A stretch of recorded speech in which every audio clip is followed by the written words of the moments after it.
Ahí vamos, ¿no? Estamos algunos averiados, ¿no? Algunos solamente, pero le damos gracias al Señor porque averiados y todo, tenemos esperanza, ¿amén? Ahí está, gloria a Dios. Bien, estamos estudiando 2 de Corintios, capítulo 4, nos quedamos en el versículo 15 y ahí seguíamos. Porque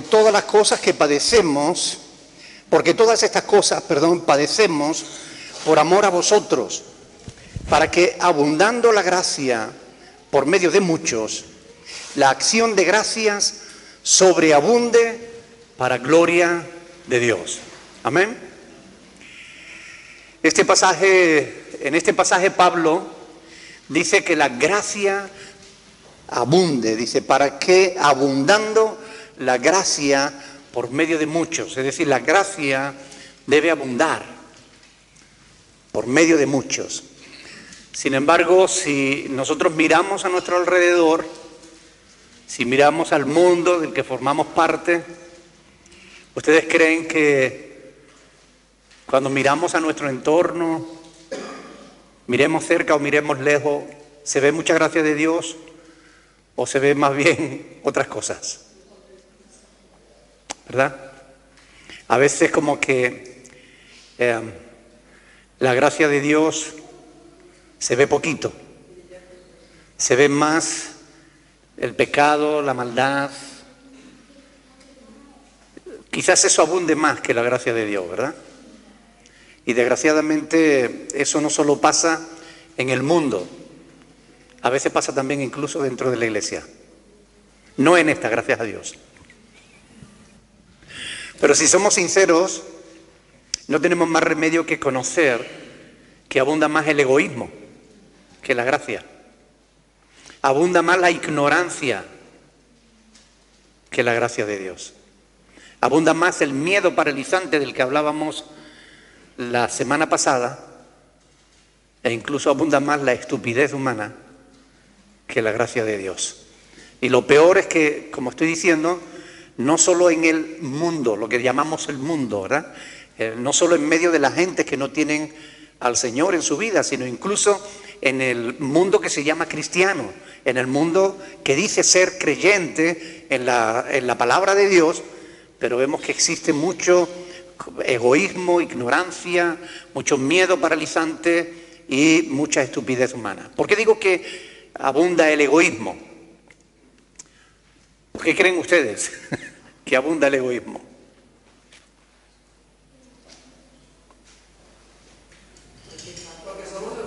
Porque falta amor. Porque cada persona piensa en sí misma. Y esto es una realidad. Y como digo, no solamente en el mundo, a veces también dentro de la iglesia. Comenzando por los pastores. Cuando los pastores en su egoísmo no dudan en mentir e incluso en manipular las sagradas escrituras para seguirle robando al pueblo de Dios, ¿qué podemos esperar? Que haya o que abunde en las iglesias, ¿no? Ahora, hay de estos porque tendrán que rendir cuenta delante de aquel que está preparado justamente para juzgar a los pastores, para dar a cada uno como se merezca. ¿Por qué digo que abunda la ignorancia? Porque cada día hay menos gente que conozca la verdad. Cada día hay menos gente que conoce la palabra de Dios. Antes un cristiano conocía mucha Biblia.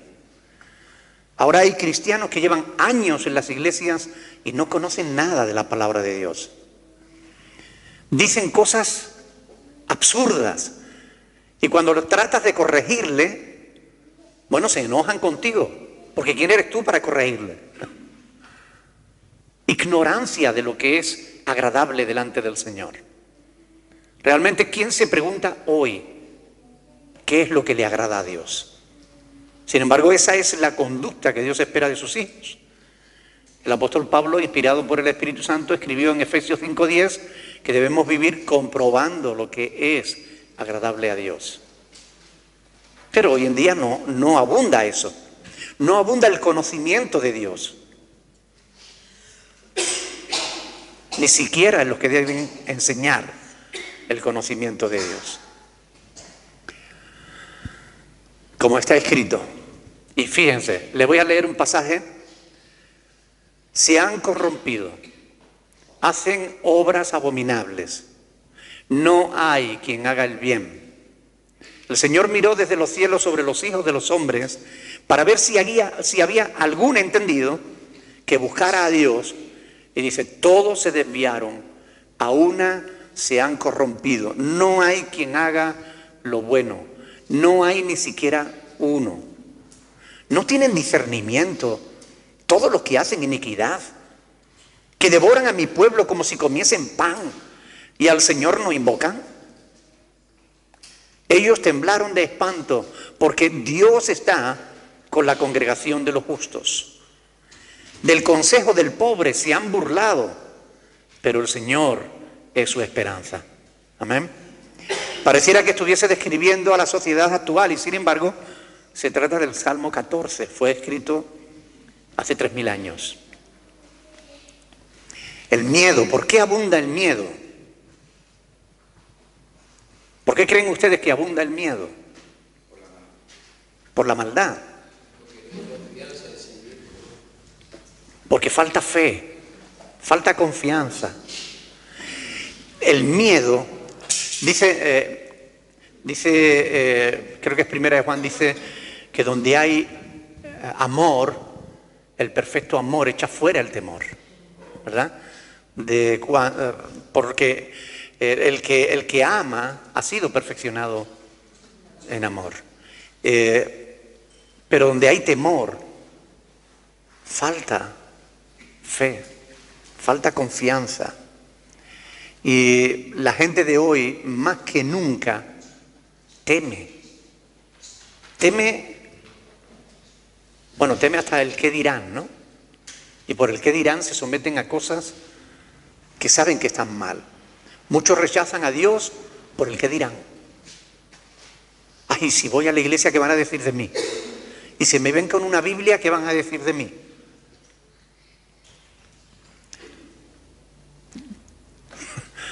Sin embargo, esa misma gente cuando tienen un problema, lloran y claman y piden ayuda a Dios, aunque lo hagan en secreto. ¡Ay, Dios mío! Son capaces de ponerle una vela al diablo cuando tienen un problema. ¿Sí o no? ¿Y por qué digo que falta la gracia y que abunda la estupidez humana? Porque no es inteligente alejarse de Dios. Y es lo que la mayoría de la gente está haciendo. No es inteligente. Son muchos, demasiados, los que se alejan en vez de buscar a Dios. ¿Cómo puede ser eso? ¿Cómo es posible que estemos asistiendo a un panorama tan desolador en todo el mundo?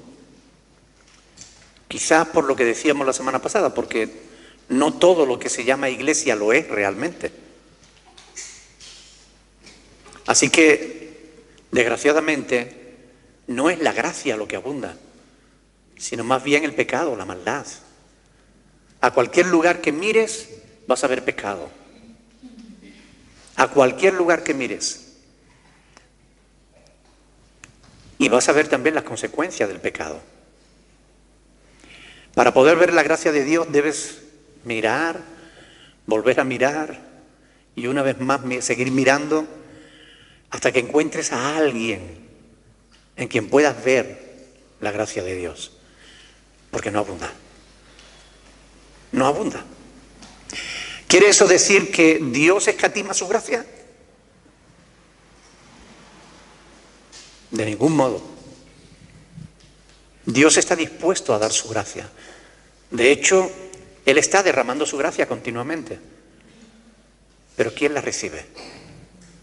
¿Quién la comparte? ¿Quién la da? El problema es que cada día son menos los que manifiestan la gracia de Dios. Pero no se preocupen, porque esto ya estaba profetizado. Era necesario que se cumpliera. Por lo cual, nosotros no podemos darnos por vencidos, no podemos desanimarnos, no podemos desmoralizarnos porque nuestro entorno alrededor se desmorone. Nosotros no. ¿Qué dice la Escritura? Dice, caerán a tu lado 1000 y 10.000 a tu diestra. Dice, mas a ti no llegará. Amén.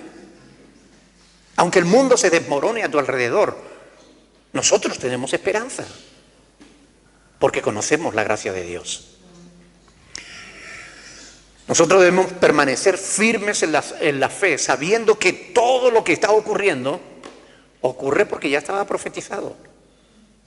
Es decir, sabemos que todo lo que Dios dice es verdad. Por eso confiamos en Dios. Porque todo lo que Dios dice es verdad. La palabra de Dios se cumple tal y como Él la había predicho, la había anunciado.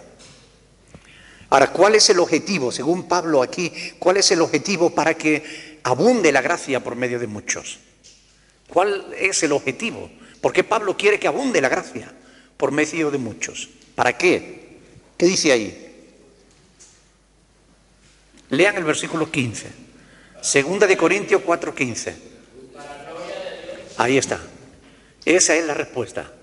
Para que abundando la gracia por medio de muchos, la acción de gracias sobreabunde para la gloria de Dios.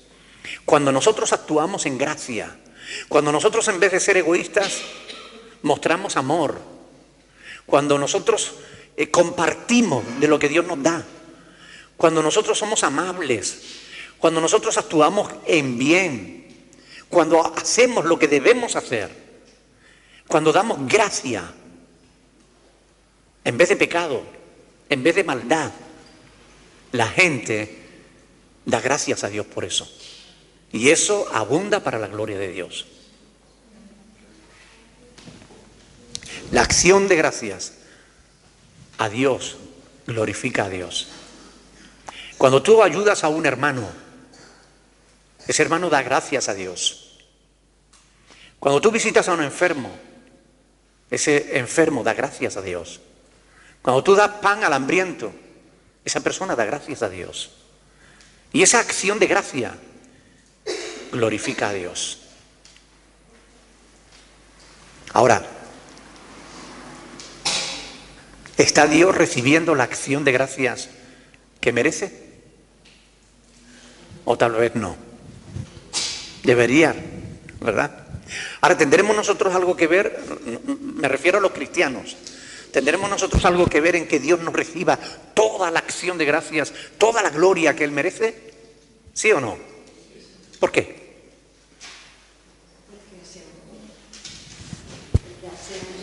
Porque hacemos poco. A veces nos dejamos arrastrar por el mundo, por la corriente de este mundo, y acabamos siendo egoístas como el mundo es egoísta. Acabamos siendo temerosos como el mundo es temeroso. Acabamos haciendo mal en vez de bien, que es lo que corresponde a un hijo de Dios. Por eso, si queremos que la gente dé gracias a Dios, seamos amables con la gente. Compartamos las bendiciones que Dios nos da con aquellos que no las tienen. Y la gente dará gracias a Dios. Y eso redundará para la gloria de Dios. Amén. Dicho de otro modo, ¿estoy yo provocando la acción de gracias a Dios? ¿Cómo podríamos hacerlo? ¿Cómo puedes tú provocar que alguien dé gracias a Dios? De una manera práctica.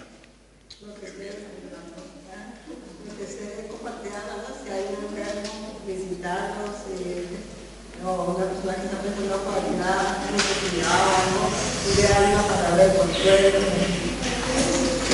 Hay cosas que podemos hacer, ¿verdad? ¿Alguien sabe algo? Una sola cosa, alguien. Que levante la mano el que sepa una sola cosa que podría hacer para que los demás dieran gracias a Dios. Una sola cosa. Katia sabe. Wilson sabe.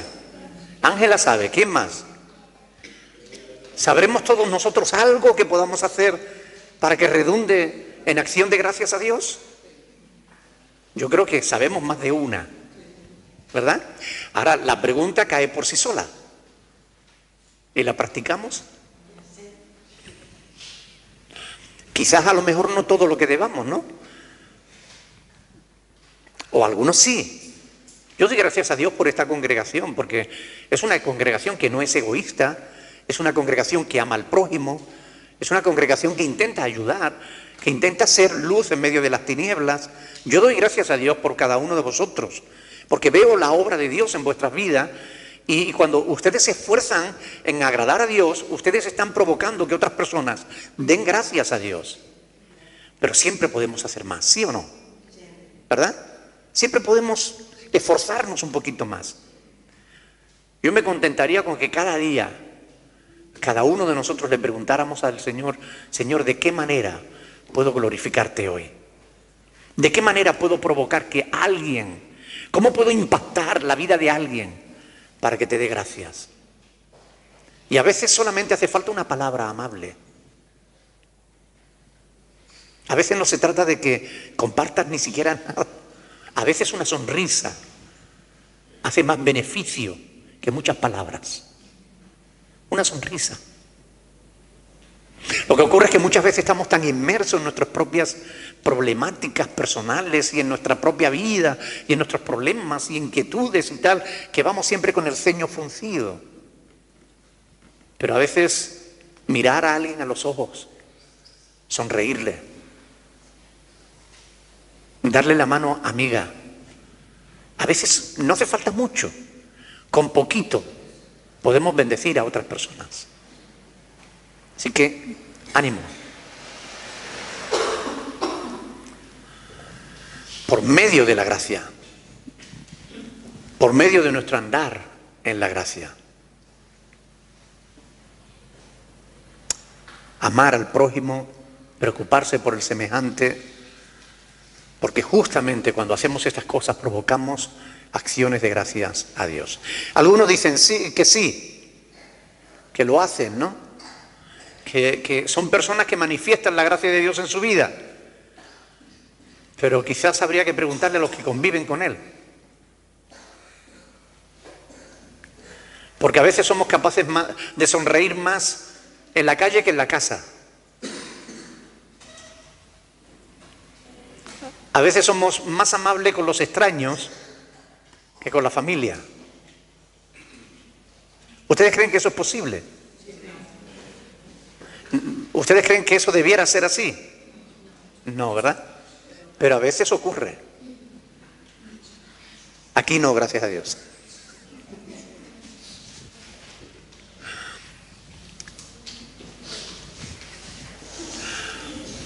El verdadero amor es el que nos lleva a andar en humildad, a considerar a los demás como superiores, dejar de ser egoísta, compartir las bendiciones de Dios.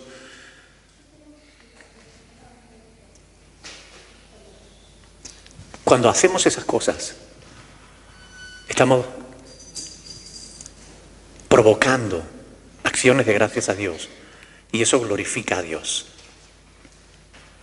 Y debemos hacerlo porque el Señor está próximo a venir. No sabemos cuánto tiempo tenemos. El Señor puede venir esta noche, o puede venir mañana por la mañana. No sabemos. Pero tenemos que aprovechar el tiempo que nos queda para mostrar la gracia de Dios. Para todo lo que hagamos redunde para la gloria del Señor. Y saben, ahora es el tiempo de la fe. Necesitamos fe para creer a Dios. Si tienes algo y lo quieres compartir, necesitas fe para creer que Dios te seguirá proveyendo. Ahora necesitas la fe. Cuando estés con el Señor ya no la necesitarás, porque ya no tendrás necesidades. Es ahora cuando necesitas fe. Fe para creer que si tú actúas bien, a su tiempo segarás si no desmayas. Es ahora que necesitas la fe para creerlo. Cuando estés con el Señor ya la fe no será necesaria, porque ahora el justo debe vivir por la fe. Pero cuando estemos con el Señor ya la fe no es necesaria, ya estamos viviendo por vista. Estaremos viviendo al Señor. La fe solo es necesaria en este mundo. En el mundo eterno, en el mundo de Dios, la fe no es necesaria. Por eso dice el apóstol Pablo, dice, ahora permanecen la fe, la esperanza y el amor, ¿no? Dice, pero el mayor de ellos es el amor. Porque la fe y la esperanza dejarán de tener vigencia una vez que ya estemos con el Señor. Ya no necesitaremos fe para creer, ya estaremos viendo. No necesitaremos esperanza, ya estaremos recibiendo todo lo que Dios tiene preparado para nosotros. Ahora, el amor siempre va a ser necesario. ¿Amén? Mostrar al mundo la gracia de Dios, para que después, cuando estemos en la presencia del Señor, podamos gozarnos. Muchas personas hacen cosas buenas para ser aplaudidos, para conseguir buena fama, para conseguir reconocimiento. ¿Debe el cristiano hacer lo mismo? No. El cristiano debe obrar bien porque es parte de las obras que Dios ha preparado de antemano para que ande en ellas. No hacemos lo correcto para que los demás nos miren, ni para que los demás digan, oh, qué bien se porta esta persona, oh, qué buena persona es. No lo hacemos para buscar el agrado de los hombres, lo hacemos para buscar el agrado de Dios. Todas las cosas que se hacen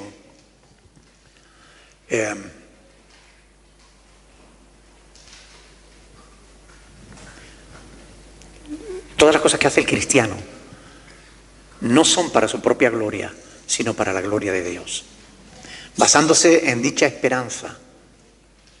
¿Amén?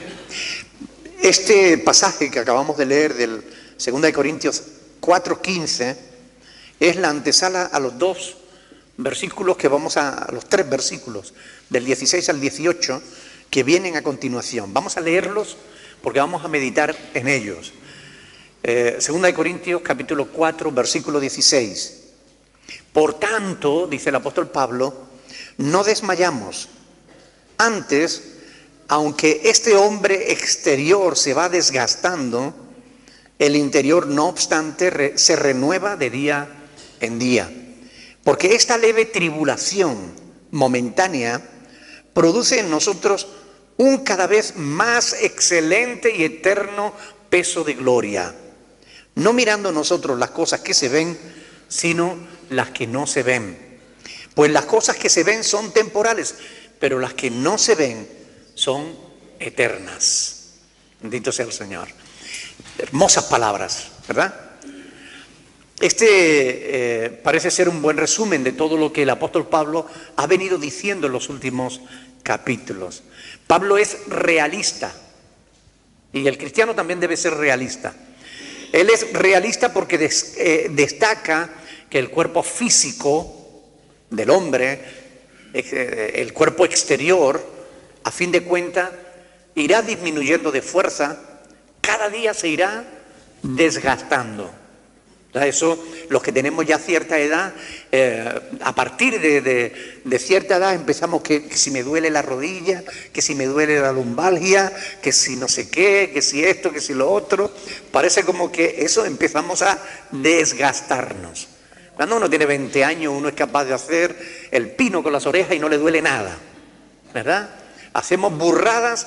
Pero cuantas más burradas hace cuando tienes 20 años, más te duele después, más achaque vas a tener después cuando eres grande. Había un dicho en mi pueblo que decía que carrera que el caballo no pega, en su cuerpo se la encuentra.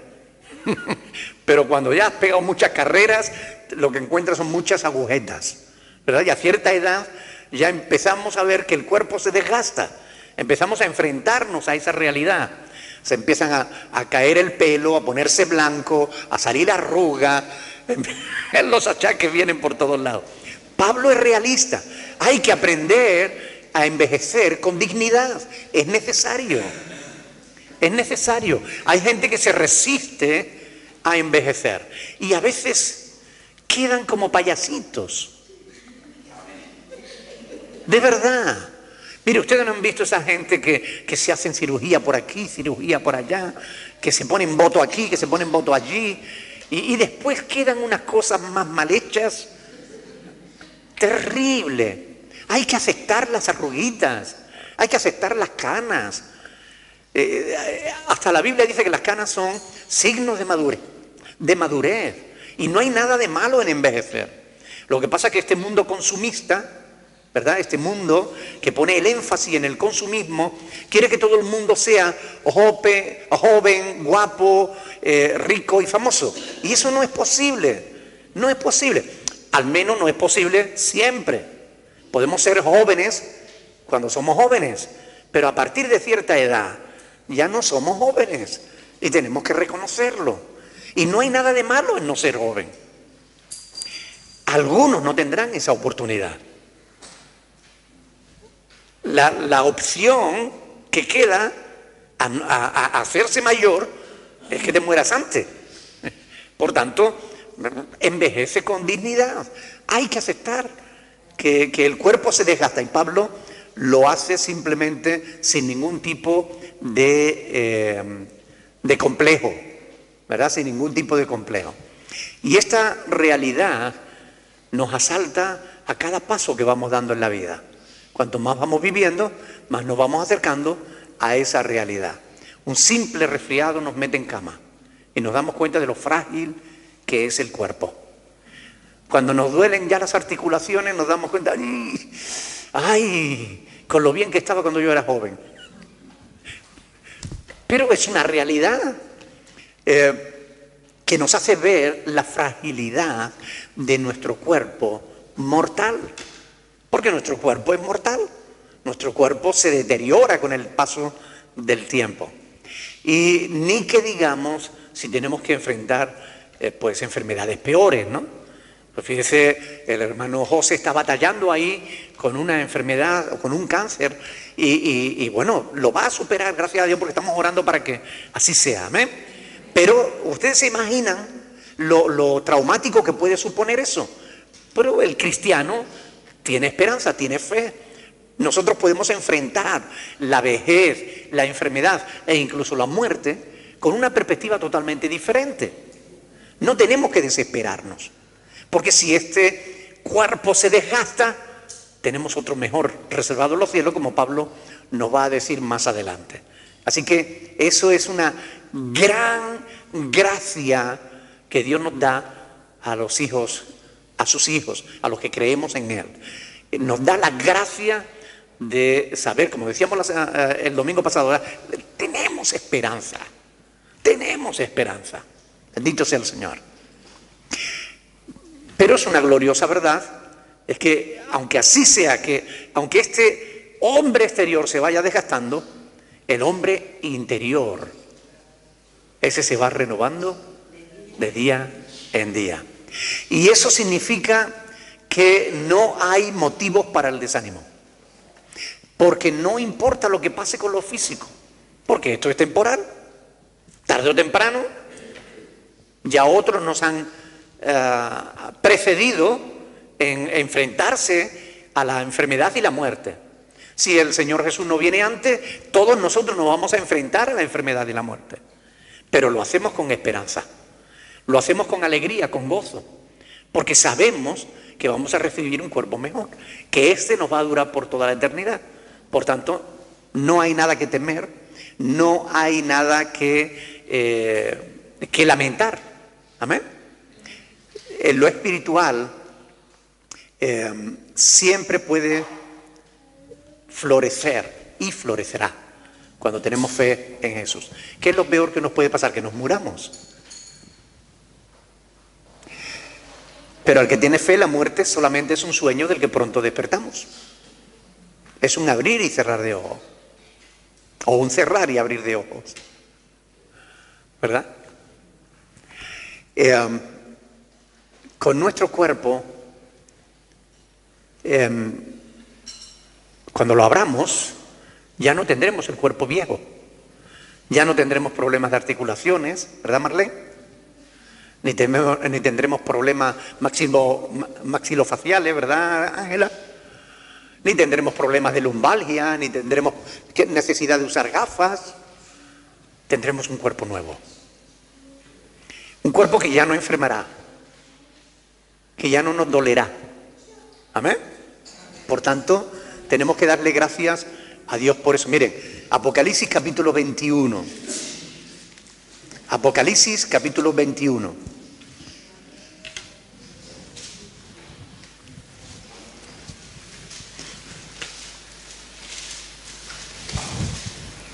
Versículo 1. Vi un cielo nuevo y una tierra nueva. Apocalipsis 21:1. Porque el primer cielo y la primera tierra pasaron, dejaron de ser. Y el mar ya no existía más. Y yo, Juan, vi la santa ciudad, la nueva Jerusalén, descender del cielo de Dios, dispuesta como una esposa ataviada para su marido. Y oí una gran voz del cielo que decía: he aquí el tabernáculo de Dios con los hombres. Y Él, Dios, morará con ellos. Y ellos serán su pueblo. Y Dios mismo estará con ellos como su Dios. Enjugará Dios toda lágrima de los ojos de ellos. Y ya no habrá muerte, ni habrá más llanto, ni clamor, ni dolor. ¿Por qué? Porque las primeras cosas pasaron, dejaron de ser. Bendito sea el Señor. Esta es la esperanza del cristiano. Por tanto, qué bueno que tenemos un hombre interior que se va renovando de día en día. ¿Ustedes creen que ese hombre interior debe verse reflejado en el exterior? ¿Sí o no? Debe, ¿verdad? Ya hemos hablado de esto anteriormente. El mismo Señor Jesús dijo: por sus frutos los conoceréis. El cristiano debe diferenciarse del que no lo es. Esto es algo que cada vez es más difícil, porque a veces los cristianos actúan como si no fueran cristianos. Claro que también hoy en día las iglesias más parecen discotecas que iglesias. Entonces es normal que en un lugar donde tú vas y lo único que ves es un espectáculo y no se te predica el evangelio, no se te enseña, no se te expone la verdad, no se te enseña las Sagradas Escrituras, pues es lógico que tú sigas siendo el mismo carnal que eras antes de que entraras en esa iglesia, porque realmente no estás entrando en una iglesia, estás entrando en un sitio donde te distraen, donde te hacen creer que estás adorando a Dios cuando en realidad lo que estás es divirtiéndote. Es normal que eso ocurra en el mundo en el que estamos viviendo hoy, porque así estaba profetizado y así tenía que suceder. Pero el verdadero cristiano tiene que notarse del que no lo es. Tiene que diferenciarse, porque esa es la voluntad de Dios. Es importante asegurarnos de que nos estamos renovando de día en día. Algunos solo se renuevan de semana en semana. Otros ni siquiera de semana en semana, sino de jiba a breva, como diría mi madre. Es decir, de tarde en tarde. ¿Cómo podemos nosotros asegurarnos de que nos estamos renovando de día en día?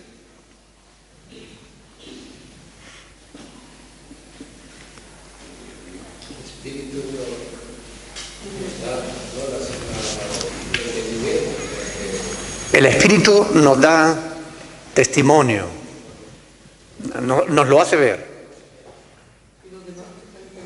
Y los demás que te rodean también te lo hacen ver, ¿no? ¿Alguna vez te han dicho: ¿y tú eres cristiano? Porque si te lo han dicho es porque hiciste algo que no estaba bien, ¿verdad? ¿Alguna vez te han dicho: vaya cristiano? A veces sin razón. Y si se meten contigo sin razón, bien está. Pero si lo dicen con razón, tendríamos que preocuparnos. Porque realmente el cristiano está llamado a marcar la diferencia, a distinguirse del que no lo es. El cristiano verdadero se renueva de día en día porque sabe que su relación personal con Dios debe ser cada día, no cada domingo. Algunos solo habla con Dios 3 veces al día. Por la mañana al levantarse, a mediodía al comer y por la noche al acostarse.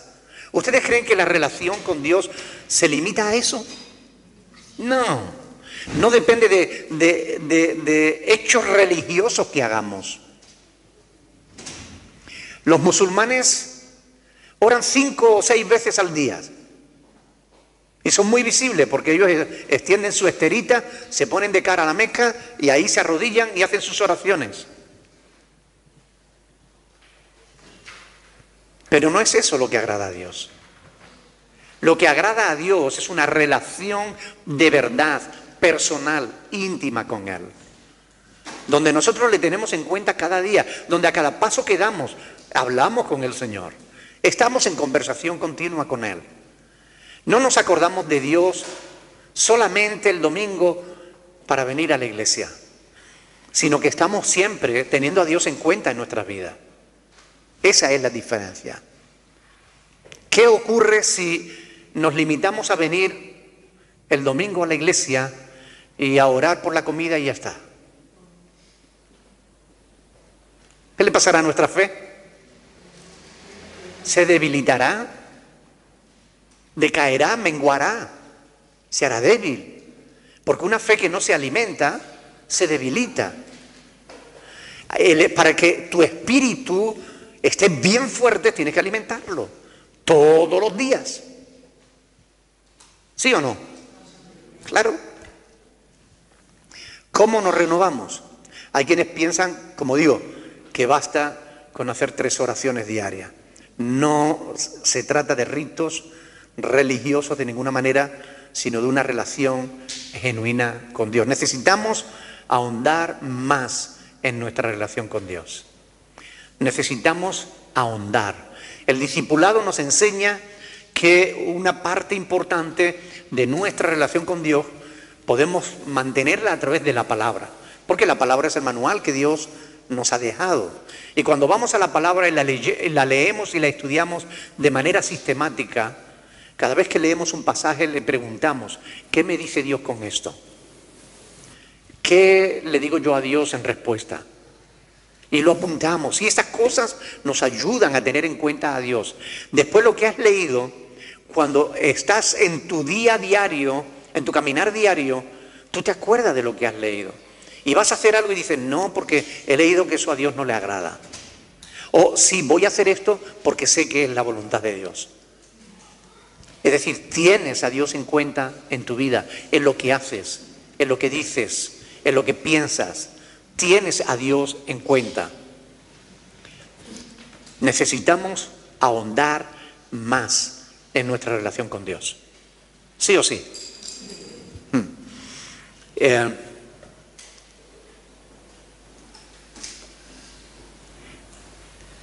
La pareja, cuando un chico y una chica se conocen y creen que ha surgido ese flechazo del que hablábamos ayer, ese enamoramiento, ¿verdad? Pueden estar 4 horas juntos, paseando. Y las 4 horas estarán charla, que te charla, que te charla, que te charla. No pararán de charlar, el uno con el otro. Y cuando se despiden, todavía no han llegado a su casa, cuando están con el WhatsApp y con el teléfono. Cuelga tú, ¿no? Cuelga tú. ¿Es verdad o no? ¿Por qué? Porque cuando 2 personas se sienten atraídas, quieren conocerse, y para conocerse hace falta comunicarse, y sienten esa necesidad de conocerse. Después, con el tiempo, cuando ya se conocen, pues ya no hay tanta necesidad de estar ¿verdad? A veces con una simple mirada se entienden, ¿verdad? Pero al principio uno lo que quiere es charla que te charla. Necesitamos ahondar en nuestra relación con Dios. Necesitamos tenerle en cuenta, porque Él es una persona igual que tú. Y si tú quieres conocer a Dios, tienes que hablar con Él. Y si no hablas con Él, nunca llegarás a conocerle realmente como Él es. Y no tienes que ponerte ahora de rodillas y esperar un éxtasis donde el Espíritu Santo te traiga una unción especial para revelarte cómo es Dios. No, no, no, no. Lo que necesitas es estudiar la Biblia. Porque ahí te dice, ella da testimonio. Jesús dijo, escudriñar las Escrituras. Y dijo de ella, ellas dan testimonio de mí. Así que si queremos conocer a Dios, tenemos que leer la palabra y a través de la Escritura hablar con Dios. Porque eso nos ayudará a conocerle tal y como Él es, de verdad. Así no nos dejaremos engañar. Por ejemplo, ustedes saben que hay millones de cristianos, entre comillas, lo de cristianos, millones de cristianos hoy en día que creen que Dios es interesado. Hay millones de personas en las iglesias que creen que para que Dios te bendiga tú le tienes que dar dinero. ¿Saben por qué? Porque son personas que han sido engañadas por falsos pastores. Por ejemplo, Carl Luna, ese falso maestro, ese falso profeta, ese falso pastor, dice, cuán grande sea tu problema, tan grande tiene que ser tu ofrenda. Ahora, eso es blasfemia. Eso es mentira diabólica para engañar a la gente, pero este señor, por llamarle de alguna manera, está engañando a la gente, mostrándole a un Dios falso. Es un Dios falso. El Dios de Carl Luna, el Dios de Guillermo Maldonado y de todos esos sinvergüenzas, es un Dios egoísta, es un Dios interesado en tu dinero. Ahora, sinceramente, ustedes que conocen a Dios porque le conocen a través de la Escritura, ¿ustedes creen que Dios es interesado? ¿Qué puedes darle tú que Él no tenga? ¿Qué necesita Dios de ti? Nada. Dios no necesita nada de ti. Nosotros necesitamos de Él. Ahora, Dios te bendice porque Él es bueno, no porque tú le des dinero. Sin embargo, mucha gente está cayendo en esas herejías, en esas falsas doctrinas. ¿Saben por qué? Porque no pasan tiempo con Dios. Porque no están escuchando a Dios. Están escuchando a mentirosos que les engañan. Están escuchando doctrinas de demonios. Por la hipocresía de hombres que para engañar emplean con astucia las artimañas del error.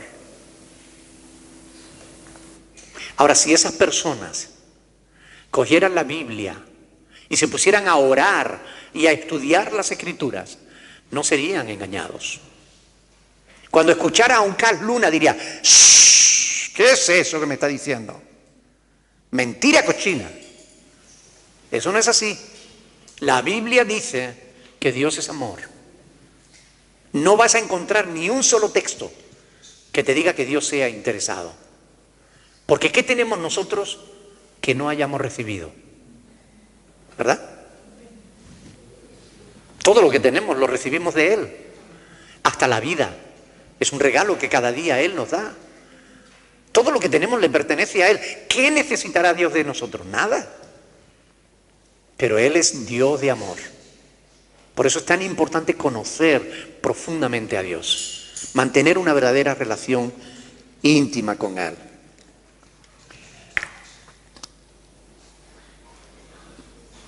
Versículo 17. Segunda de Corintios, capítulo 4, versículo 17. Porque esta leve tribulación momentánea, yo subrayaría ahí, leve, momentánea. Hay quien subrayaría tribulación. Yo subrayaría breve, leve, momentánea. Porque esta leve tribulación momentánea produce en nosotros un cada vez más excelente peso de gloria. Aleluya. Y aquí se ve la enorme diferencia, ¿verdad?, entre la gran tribulación y la leve tribulación, de la que ya en otras ocasiones hemos hablado, ¿verdad? Ahora, quiero preguntarles una cosa. A la luz de este pasaje del versículo 17, ¿significa esto que los cristianos no tenemos que sufrir tribulaciones o aflicciones?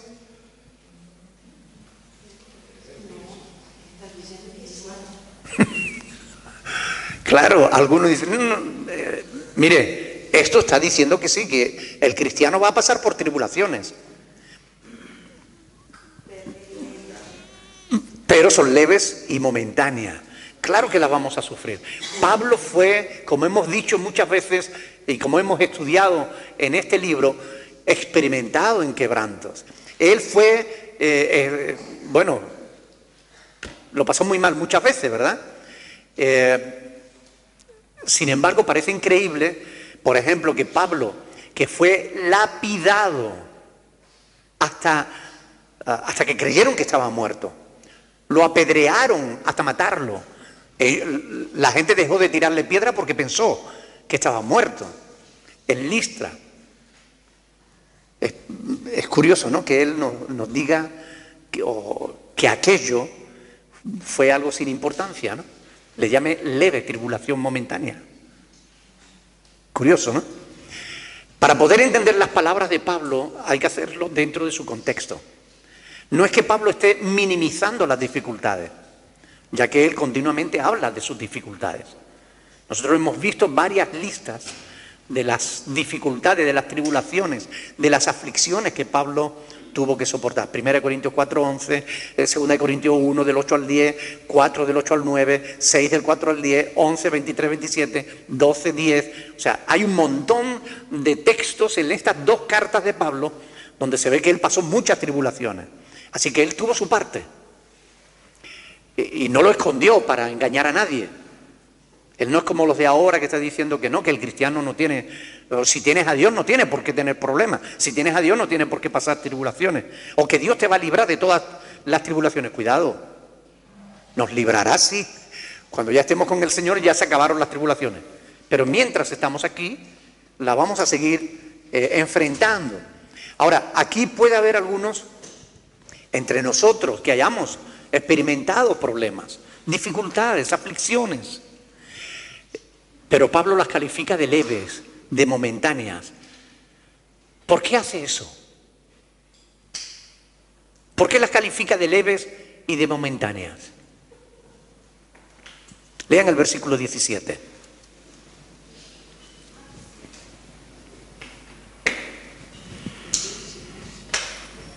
Produce gozo, ¿no? Porque produce gozo. ¿Porque es la esperanza?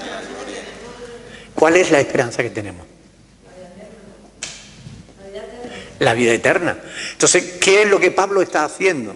Está presentando un contraste entre las tribulaciones que tenemos aquí y lo que va a ser la gloria venidera que en nosotros ha de manifestarse, ¿verdad? Él la está comparando, estas tribulaciones temporales, con la eternidad. Es decir, con ese excelente peso, excelente y eterno peso de gloria. Y es que yo lo imagino como si Pablo estuviera poniendo en una balanza, en un platillo, todas las tribulaciones nuestras y pusiera ese eterno peso de gloria, ¿no? Y ¡pua!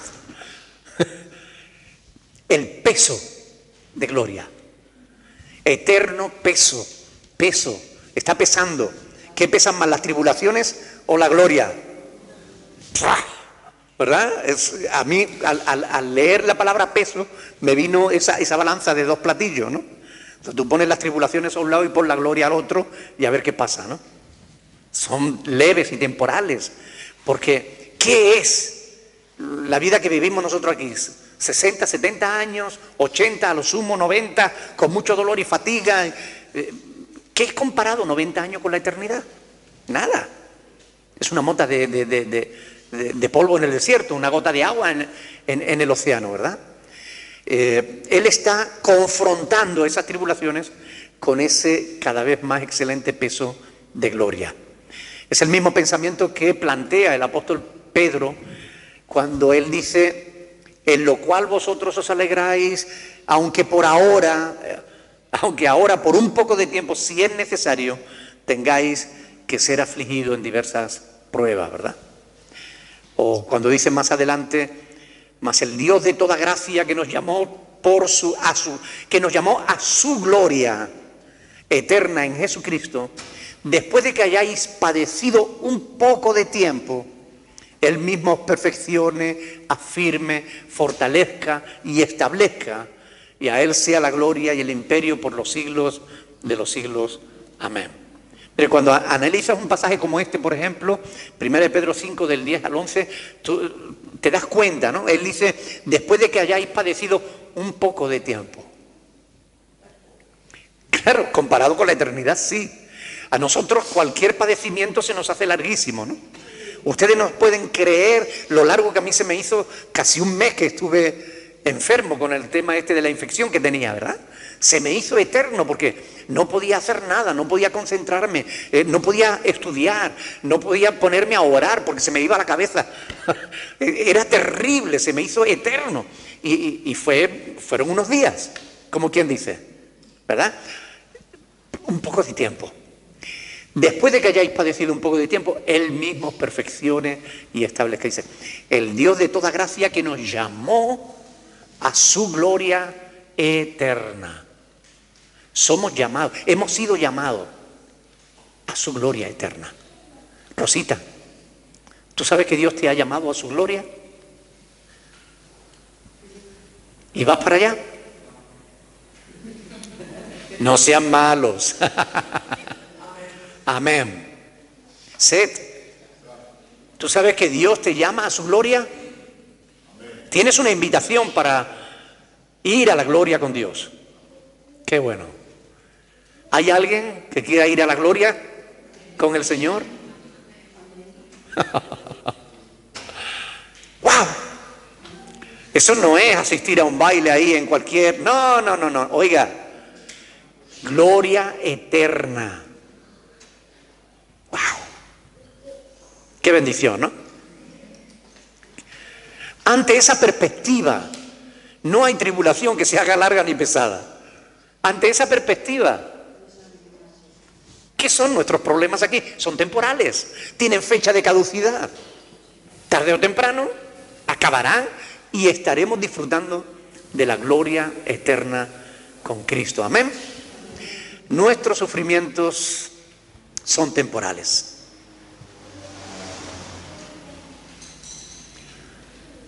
Llama la atención la marcada diferencia entre la forma de ver y entender la vida de un hombre sin Dios a un hombre con Dios.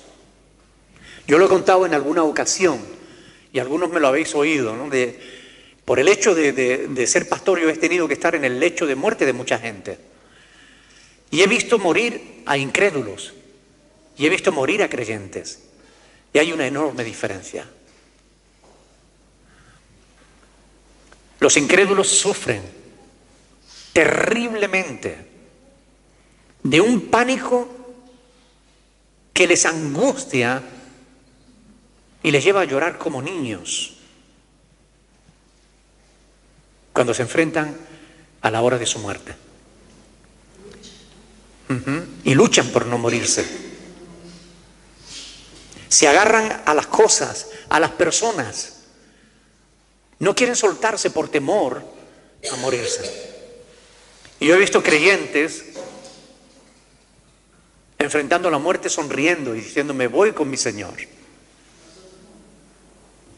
Me voy con mi Señor. Hay una diferencia enorme. Y esa diferencia la marca la fe, la esperanza del cristiano. Amén. Yo doy gracias a Dios por eso. Qué bueno, gloria a Dios.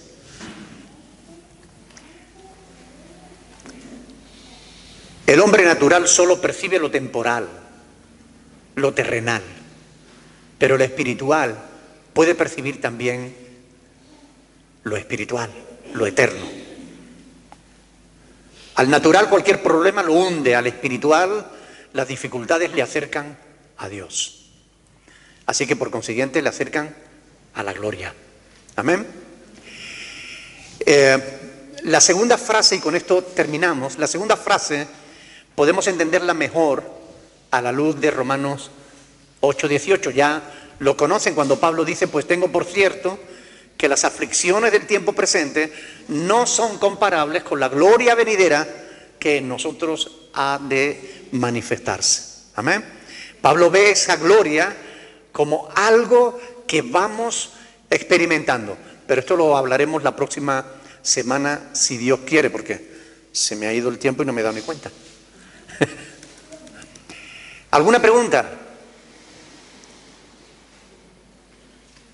Bien, pues lo dejamos aquí entonces, dando gracias a Dios porque Él nos ha dejado una palabra tan hermosa que nos alienta, que nos ayuda y que realmente nos anima a enfrentar todas las cosas. Amén. Dios es bueno. Vamos a ponernos de pie y vamos a darle gracias a Dios por ser tan bueno como Él es.